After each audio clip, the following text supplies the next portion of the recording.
भोजपुरी के sweet singer गुंजन सिंह का धमाकेदार देवी सॉन्ग कल रिलीज होने वाला है। सॉन्ग का टाइटल है भौजी मेला घूमे चलली। बहुत ही सुपर फाइन और प्यारा सॉन्ग है। यह सॉन्ग वेब म्यूजिक से सुबह 6 बजे रिलीज किया जाएगा।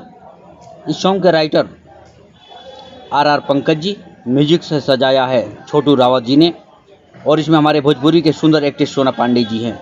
बहुत ही बवाल सॉन्ग है, तो कल आप लोग देखना ना भूले। वेब म्यूजिक पर जाइए, इस गाने को ढेर सारा दुलार प्यार दीजिए। साथ ही अगर आप हमारे चैनल पर नए हैं तो हमारे चैनल को सब्सक्राइब कीजिए, ढेर सारा दुलार प्यार हमें भी दीजिए। नमस्कार, प्रणाम, जय भोजपुरी, जय बिहार।